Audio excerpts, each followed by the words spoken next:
Good morning, and thank you, Senators Liu and Block, for inviting me to speak today about equity, access, and success in higher education. I'm Estela Bensimon. I am a professor of higher education at the University of Southern California, Rossier School of Education, and I also co-direct the Center for Urban Education. And because it's relevant to the topic today, I want to just say briefly why I founded the Center for Urban Education in the year 2000, almost 15 years ago. At the time, in 1999, institutions of higher education, particularly here in California, would celebrate the great diversity of their student body. They would point out with pride how much access they were providing to African Americans, to Latinos, and to other groups. However, there was no talk or goals related to achieving equity in outcomes for those diverse students. So that was one of my concerns. It wasn't enough to provide access, but we also needed to make sure that diversity was being translated into equity in outcomes. My second concern that led to the founding of the center is that at that time, higher education throughout the country was talking about the importance of accountability metrics as well as assessment. However, equity was never included as a metric of accountability or a metric of quality or a metric of institutional effectiveness. So I'm here to talk about why is it that we must incorporate equity intentionally into accountability and performance systems. So I'm going to, you have my statement, and I provide two arguments for why equity is important.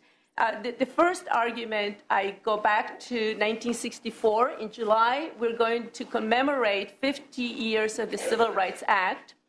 And the reason why I bring it into the discussion is because the Civil Rights Act is one of the best examples that we have in our country of the use of policy to repair the ills that were subjected to African American populations since the Civil War. The Civil Rights Act would have not been possible had two presidents, John Kennedy and Lyndon Johnson, been willing to speak about race and racism openly. And that is also one of the reasons why we cannot leave equity up to chance. We do have to name it.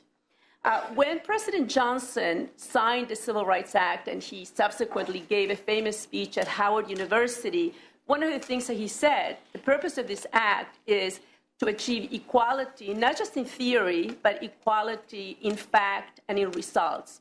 Clearly, we have not achieved that. We have not achieved equality in results.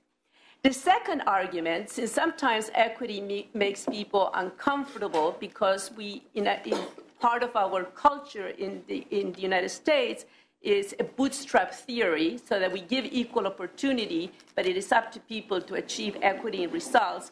So the second argument is more of an economic argument. And in my presentation, I cite the work of Joseph Stiglitz, the Nobel Prize winner in economics, who has written persuasively about inequality and how it essentially affects our economic status, because essentially inequality, it drives away growth. In order to have a healthy society economically, and this is particularly true for California, we have to have a strong middle class.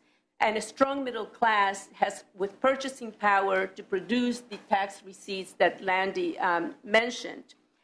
In California, we cannot achieve a healthy middle class unless more Latinos go to college and graduate from college and are able to attain the kinds of jobs that we need to maintain that middle class.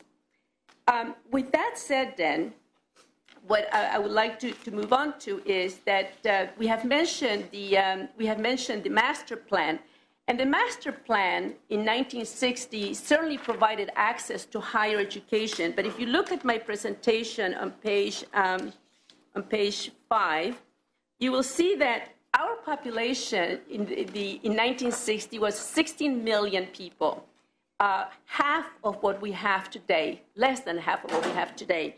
And 83% of the population was white. Only 9% was Latino. Fast forward 14 years later, on page 6 of my presentation, and you can see that the population has changed dramatically. Whites are less than half of what they were in 1960, 40%, and Latinos are 38% of our population. So given this demographics, we need to have a performance and accountability system that is aligned with our population of 2014, not with our population of 1960. On page 7, because the term equity is obviously a complex term, and it probably means lots of different things to different people, I provide 3 definitions, and I am recommending that in thinking about performance measures, we have to think about measures that look at equity in access, measures that look at equity in outcomes, and measures that look at equity in excellence.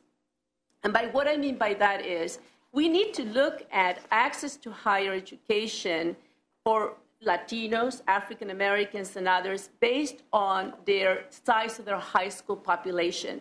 The WICHE, in their report, Knocking at the College Door, predicts that, calculates that about 47% of Latinos will make up 47% of the high school graduates in 2015-16. Equity in access would mean that what we should strive for is that at least 40% of the student population in the UC system that is Latino. That would be equity. But right now, Latinos make up only 20% of the UC system. In fact, Latinos, given their high school size, are underrepresented in every segment of the system, including community colleges, despite their high concentration in the community colleges. So I'm defining equity as proportional representation based on the population, not in comparison to other racial or ethnic groups. I included excellence, and the reason why I included excellence is because often when we speak about equity and minority groups, we tend to think about them in terms of survival. It is important for more Latinos to go into the STEM fields, the high-value degrees, the high-paying degrees. And that's why we also need to monitor what their participation is in those programs.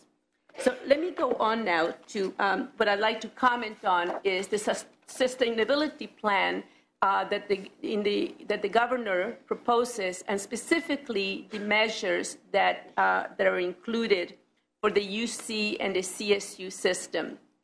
And even though the move towards having measures is a positive one, we are concerned at the Center for Urban Education that the measures that are being proposed do not include equity. And let me just briefly say why they do not include equity there.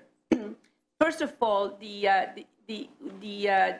proposed measures are that the UC and the CSU system report measures for graduation and enrollment, but they are not, there is no specificity about disaggregating them by race and ethnicity. And to give you an example why it is a problem not to require that they be disaggregated by race and ethnicity, under the governor's performance measure, if we looked at the UC system and we just looked at the 4-year graduation rate, we would see that it has a 59% 4-year graduation rate. But when you break that down by race and ethnicity, the percent for African Americans, that 59% goes down to 40%. And for Latinos, it goes down to 46%. Right now, we will not see those disparities if we adopted performance measures that are not disaggregated by race and ethnicity. The second problem with the performance measures is that there is no requirement for setting improvement targets. If we have no improvement targets, then we run the risk of continuing the steady state in terms of the enrollment, for instance, of Latinos and African Americans in the UC system, which has changed very little over the last 10 years. The third problem with the performance measures is that they are not linked to any kind of incentive funding. And by not being linked to incentive funding, I think that it makes it much more difficult to achieve the goals delineated in SB 195. If my time is up, tell me, okay? Because I'll go on. But I'm almost done. Right. The other problem with the performance measures is that they only address the UC and the CSU system, and the community colleges are left out. Even though the community colleges now have the the success scorecard, as well as the equity plans, we see that as a problem. We believe that both the scorecard and the equity plans need to be integrated into one system. A problem also with the community college scorecard is that it's a reporting mechanism. Goals do not have to be set from year to year. You asked earlier about what other states are doing. And one of the things that, and I'm going to mention Pennsylvania here, is that in order to be mindful of the different missions of the different campuses, in addition to having mandatory goals, Pennsylvania also has optional goals that the campuses select to align with their own strategic plans. And that is a more innovative way of doing it. It also ensures greater buy-in. The last concern that we have is, and if you look at page 11, I have that data and metrics are akin to a thermometer. They show the temperature, but just as a thermometer cannot change the temperature, data are not self-acting.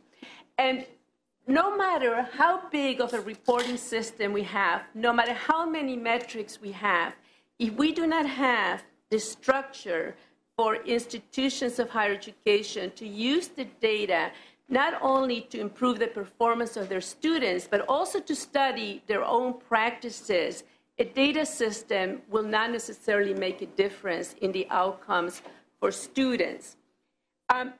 One last point that I want to make is that when we talk about accountability, we need to differentiate between bureaucratic accountability and professional accountability. You asked earlier, is money the only incentive to bring about change? It's not.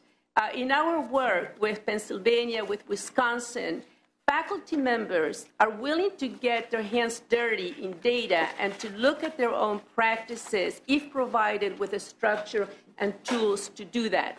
Right now here in California, we do not have that. What we have is data.